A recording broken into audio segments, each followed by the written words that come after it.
وَلَقَدْ صَرَّفْنَا اور بے شک ہم نے طرح طرح سے بیان کی فی ھذا القرآن اس قرآن میں للناس لوگوں کے لیے من کل مثل ہر طرح کی مثالیں، اس قرآن میں ہم نے طرح طرح سے ہر قسم کی مثالیں بیان فرمائی ہیں تاکہ انسان اس سے نصیحت حاصل کرے اور ہدایت پائے۔ چونکہ قرآن کریم ساری دنیا کے لیے نازل ہوا ہے، کسی فرد واحد کے لیے نہیں ہے، تمام دنیا کے لوگوں کے لیے یہ ہدایت بن کر آیا ہے۔ تو اب لوگوں کی طبیعتیں مختلف ہوتی ہیں، کوئی ہوتا ہے اس کو دلیل پیش کر دی جائے تو وہ دلیل سے مان لیتا ہے، کوئی ہوتا ہے کہ اس کو کسی چیز کا خوف دلایا جائے تو وہ خوف سے ڈر کے وہ کام چھوڑ دیتا ہے، کوئی ہوتا ہے اس کو کوئی خوشخبری وغیرہ سنا دی جائے کہ ایسا کرو گے تو ایسا ہوگا، وہ اس پہ چل پڑتا ہے، کوئی ہوتا ہے کہ اس کے سامنے کوئی مثال کوئی قصہ بیان کیا جائے وہ قصے سے مثال سے بات سمجھ جاتا ہے۔ تو یوں قرآن کریم میں مختلف قسم کے مختلف طریقوں سے نصیحتیں قرآنی آیات وغیرہ بیان کی گئی ہیں تاکہ لوگ اپنی اپنی طبیعت کے مطابق جس کو جس طریقے سے بات سمجھ آئے وہ بات سمجھ کر ہدایت قبول کر لے۔ اس لیے قرآن کریم میں طرح طرح سے اللہ تعالیٰ نے مثالیں بیان فرمائی۔ پیچھے بھی آپ ذکر سن چکے ہیں نا، دو بھائیوں کا ذکر اللہ تعالیٰ نے فرمایا، ایک ایماندار تھا ایک کافر تھا، پھر دنیا کی مثال بیان فرمائی کہ ایسے جیسے آسمان سے پانی برسے، زمین پر گھاس پیدا ہو پھر وہ سوکھ جائے ختم ہو جائے، ہیں جی، تو یہ انسان کی زندگی کی مثال بیان کی تاکہ انسان ان چیزوں سے عبرت حاصل کرے۔ اللہ وَكَانَ الْإِنسَانُ أَكْثَرَ شَيْءٍ جَدَلًا اور آدمی ہر چیز سے بڑھ کر جھگڑالو ہے، انسان جھگڑالو ہے۔ اس سے مراد کون سا انسان ہے؟ بعض مفسرین نے لکھا کہ نضر بن حارث جو حضور علیہ الصلوۃ والسلام سے اکثر باس مباحثہ کرتا رہتا تھا، فضول قسم کا، کفار مکہ مراد ہیں یا تمام انسان مراد ہیں؟ تو فرمایا زیادہ صحیح قول یہی ہے کہ تمام ہی انسان مراد ہیں، انسان جھگڑالو ہوتا ہے۔ قرآن کریم نے فرمایا جدلا، جدل کہتے ہیں ایسے جھگڑے کو کہتے ہیں کہ کوئی دوسرا انسان گفتگو کرے بات کرے تو دوسرا اس پر غالب آنے کی کوشش کرتے ہوئے اس سے خواہ مخواہ باس مباحثہ کرے اس پہ غالب آنے کے لیے، اس کو جدل کہتے ہیں، یہ جھگڑا کہتے ہیں۔ تو حضور علیہ الصلوۃ والسلام نے جب اپنی نبوت کا اعلان فرمایا، ان کے سامنے قرآن رکھا تو وہ لوگ بھی حضور علیہ الصلوۃ والسلام سے خواہ مخواہ جھگڑتے، اب وہ غالب آنے کی کوشش کرتے، کبھی کہتے کہ یہ شاعر ہیں جی، کبھی کہتے یہ جادوگر ہیں، کبھی کہتے یہ مجنون ہے، نعوذ باللہ من ذالک۔ اپنی بات کو غالب کرنے کے لیے لوگوں کے سامنے بنا بنا کے باتیں گھڑ لیتے۔ تو اللہ تعالیٰ نے ارشاد فرمایا کہ انسان اکثر کیا ہے؟ جھگڑالو ہے۔ آج بھی دنیا میں آپ دیکھ لیں، اپنے گھروں میں بھی دیکھیں گے، آپ اگر اپنے چھوٹے بھائی کو بہن کو اپنے بچوں کو نصیحت کریں گے، اپنے محلے کے کسی بچے کو نصیحت کریں گے تو آپ بات تو اچھی کہیں گے لیکن وہ آگے سے پلٹ کے آپ کو جی کیا کریں جی فجر کی نماز بیٹا پڑھا کرو، کیا کریں جی آنکھ ہی نہیں کھلتی، بجائے اس کے کہ یہ کہ جی انکل آپ نے اچھی بات کی، میں انشاءاللہ کوشش کروں گا، لیکن آگے سے جواب کیا ہوگا؟ آنکھ ہی نہیں کھلتی جی کیا کریں۔ یہ ایک میں نے مثال دی ہے کہ انسان کی عادت آگے سے خواہ مخواہ جناب وہ فضول کی بات کرنی ہے، لازمی سیدھی بات نہیں کرتا، جھگڑالو ہے انسان۔ حدیث شریف میں آتا ہے، علامہ اسماعیل حقی رحمۃ اللہ تعالیٰ علیہ نقل فرمائی ہے، حضور علیہ الصلوۃ والسلام نے ارشاد فرمایا بندہ اس وقت تک مکمل ایمان والا نہیں بنتا، اس بندے کا ایمان اس وقت تک مکمل نہیں ہوتا جب تک وہ جدال اور خصومت ترک نہ کر دے اگرچہ حق پر ہو۔ یہ باس مباحثہ فلول لڑائی جھگڑے جب تک ترک نہ کرے اس کا ایمان مکمل نہیں ہوتا۔ اللہ اکبر۔ اور حق پر ہوتے ہوئے اگر جھگڑا ترک کر دے تو آقا علیہ الصلوۃ والسلام کے ارشاد گرامی ہے، جو شخص حق پر ہوتے ہوئے جھگڑا ترک کر دے میں اسے جنت کے کنارے میں ایک گھر کی ضمانت دیتا ہوں۔ سبحان اللہ۔ اللہ خواہ مخواہ کی فضول باس مباحثوں میں پڑھنا ضروری ہے کیا؟ اچھے انسانوں کی نشانی ہے اذا مروا باللغو مروا کراما۔ سبحان اللہ۔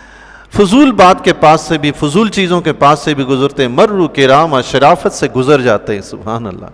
شرافت کام ہوتا ہے جی۔ اللہ تعالی ہمیں ان نیک بندوں میں شامل ہونے کی توفیق عطا فرمائے۔ وما منع الناس ان يؤمنوا اذ جاءهم الهدى اور آدمیوں کو کس چیز نے روکا یہ کہ وہ ایمان لائیں، اذ جاءهم الهدى جب کہ ان کے پاس ہدایت آ گئی۔ جب تک ہدایت نہیں تھی کفار مکہ کے پاس جب تک ان کے پاس کوئی روشن دلیل نہیں تھی تو وہ اپنی مرضی سے زندگی بسر کر رہے تھے، بتوں کو خدا بنا لیا تھا، جو بھی کر رہے تھے۔ اب جب کہ ان کے پاس حضور علیہ الصلوۃ والسلام بھی آ گئے، قرآن بھی آ گیا، تو اب اس سے ہدایت حاصل کرنے کے بجائے پھر بھی ایمان نہیں لائے، تو کس چیز نے روکا انہیں ایمان لانے سے؟ وَيَسْتَغْفِرُوا رَبَّهُمْ، اور اپنے رب سے استغفار کرنے سے کس چیز نے روکا ہے؟ اب وہ کیوں نہیں ایمان کیوں نہیں لاتے اور رب کی بارگاہ میں استغفار کیوں نہیں کرتے؟ ایک چیز کا علم نہ ہو، بندہ لا علمی میں کرتا رہے تو وہ ایک الگ چیز ہوتی ہے، جب بندے کو علم بھی حاصل ہو جائے پھر بھی بندہ وہی حرکت کرتا رہے تو کتنی بڑی بیوقوفی اور حماقت ہے۔ تو فرمایا اِلَّا أَن تَأْتِيَهُمْ سُنَّةُ الْأَوَّلِينَ، مگر یہ کہ ان پر اگلوں کا دستور آئے، جو پہلے قومیں گزر گئی اس طرح کا دستور آئے، أَوْ يَأْتِيَهُمُ الْعَذَابُ قُبَلًا، یا ان پر قسم قسم کا عذاب آئے۔ کیا وہ اس انتظار میں ہیں کہ جس طرح پہلی قوموں پہ اللہ تعالیٰ نے عذاب نازل فرمائے تھے، قوم سمود، قوم عاد، قوم شعیب، اس طرح دیگر قوم نوح علیہ السلام کی قوم، کیا وہ اس انتظار میں ہیں کہ ان کے ساتھ بھی یہی معاملہ کیا جائے؟ ابھی تک ایمان کیوں نہیں لائے؟ وَمَا نُرْسِلُ الْمُرْسَلِينَ إِلَّا مُبَشِّرِينَ وَمُنذِرِينَ، اور ہم نے رسولوں کو نہیں بھیجا مگر مبشرین خوشخبری دینے والے اور ڈر سنانے والے بنا کر بھیجا۔ مبشر بنا کر بھیجا اور منذر بنا کر بھیجا۔ مبشر یعنی جو لوگ ایمان لائیں گے، اچھے اعمال کریں گے، ان کو جنت کی خوشخبری دیں گے، اور جو لوگ ایمان نہیں لائیں گے، اچھے اعمال نہیں کریں گے، انہیں جہنم کے عذاب سے ڈرائیں گے۔ اب انسان یا تو جنت کی خوشی میں ایمان قبول کر لے گا یا جہنم کے ڈر سے ایمان قبول کر لے گا تاکہ جہنم سے میری جان چھوٹ جائے۔ اللہ تعالیٰ نے واضح بیان فرما دیا، کوئی ایمان لائے یا نہ لائے، نبیوں کی شان یہ ہے، ان کی صفت یہ ہے کہ وہ جا کے بشارت دیں گے، وہ جا کے جہنم کے عذاب سے ڈرائیں گے۔ باقی ان کی کوئی ڈیوٹی نہیں، کوئی ذمہ داری نہیں۔ اگر کوئی ایمان نہیں لاتا تو کل پیغمبروں سے پوچھا جائے گا کہ فلاں ایمان کیوں نہیں لایا؟ نہیں، پیغمبروں کی یہ ڈیوٹی نہیں، انبیاء کی یہ ڈیوٹی نہیں۔ ان کا کام صرف اتنا ہے کہ تمہیں بتا دیں، اب ایمان لاتے ہو لاؤ، نہیں لاتے نہ لاؤ۔ ان سے انبیاء علیہ السلام کی عزت کو کوئی فرق نہیں پڑتا، نہ انہیں کسی چیز کی ضرورت ہے کہ تم سے وہ حاصل کریں، وہ بے نیاز ہیں، وہ بے نیاز ہیں۔ اللہ کی طرف سے ان کی ڈیوٹی پیغام پہنچانا ہے، وہ پیغام پہنچا رہے ہیں بس۔ وَيُجَادِلُ الَّذِينَ كَفَرُوا بِالْبَاطِلِ، اور جو کافر ہیں وہ باطل کے ساتھ جھگڑتے ہیں، اللہ باطل کے ساتھ۔ نبی جو ہیں اللہ کی طرف سے حق لے کر آتے ہیں، وہ خود بھی حق پر ہوتے ہیں اور حق لے کر آتے ہیں، لیکن کفار کیا کرتے ہیں؟ خواہ مخواہ ان سے جھگڑتے ہیں۔ پہلے تو انہیں نبی تسلیم کرنے سے انکار کر دیتے ہیں اور لوگوں کے سامنے حجتیں بیان کرتے ہیں، ما ھذا الا بشر مثلکم، کیا کر رہے ہو، یہ بھی تو تمہاری طرح انسان ہے۔ تاکلوا مما تاکلون منہ، جیسے تم کھاتے پیتے ہو یہ بھی کھاتے پیتے ہیں، یہ نبی کیسے ہو گئے ہیں؟ اللہ اکبر۔ تو اس طرح کی باتیں کر کر کے وہ جھگڑتے انبیاء علیہ السلام سے۔ کس لیے جھگڑتے؟ تاکہ لوگ نبیوں کو قبول نہ کریں، حق کو قبول نہ کریں۔ لِيُدْحِدُوا بِهِ الْحَقَّ، تاکہ اس سے باطل کو مٹا دیں۔ خواہ مخواہ کا باس مباحثہ جھگڑا اس لیے کرتے ہیں تاکہ کیا کریں؟ حق کو مٹا دیں۔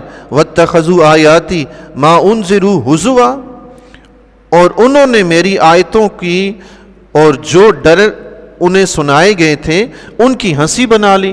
اللہ تعالیٰ نے جو آیات نازل فرمائی ان کا بھی مذاق اڑانا شروع کر دیا، اور اللہ تعالیٰ نے انبیاء علیہ السلام کے ذریعے انہیں جو ڈرایا تھا عذاب سے اس کا بھی مذاق بنا لیا۔